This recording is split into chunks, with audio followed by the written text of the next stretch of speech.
Apakah kesehatan kita lebih dipengaruhi oleh faktor genetik atau gaya hidup? Banyak orang berpikir bahwa kalau kita punya gen buruk, kita pasti rentan terkena penyakit tertentu. Tapi ternyata, itu mitos. Menurut studi terbaru dari Nature Medicine, gaya hidup jauh lebih berpengaruh terhadap kesehatan dan penuaan dibandingkan faktor genetik.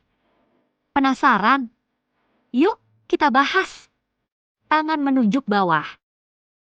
Gen versus gaya hidup. Para peneliti dari Oxford Population Health meneliti hampir 500.000 orang di Inggris untuk melihat faktor apa yang paling berperan dalam risiko penyakit terkait usia dan kematian dini. Hasilnya mengejutkan, faktor lingkungan berkontribusi 17% terhadap risiko kematian, sementara faktor genetik kurang dari 2%. Artinya, pilihan gaya hidup kita sehari-hari lebih menentukan kesehatan kita dibandingkan gen bawaan.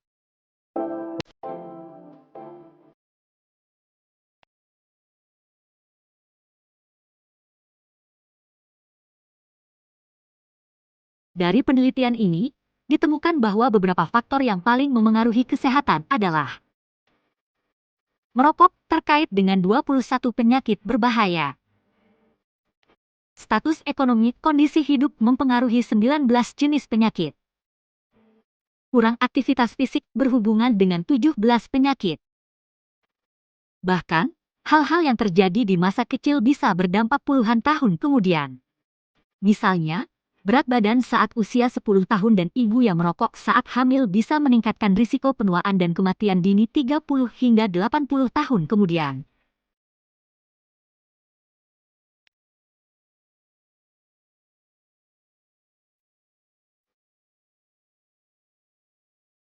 Kabar baiknya, gaya hidup adalah sesuatu yang bisa kita ubah.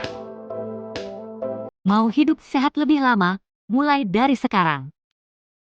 Berhenti merokok, batasi alkohol. Rajin olahraga, jaga pola makan sehat. Kelola stres, perbaiki kualitas tidur. Studi ini juga menunjukkan bahwa penyakit seperti demensia dan kanker payudara lebih banyak dipengaruhi faktor genetik. Tapi untuk penyakit paru-paru, jantung, dan hati, gaya hidup adalah faktor utama. Jadi, kalau ada yang bilang, kesehatan itu udah takdir, kasih tahu mereka fakta ini, gaya hidup jauh lebih menentukan masa depan kesehatan kita. Jangan lupa like, share, dan subscribe kalau kamu mau lebih banyak konten kesehatan menarik seperti ini. Sampai jumpa di video berikutnya.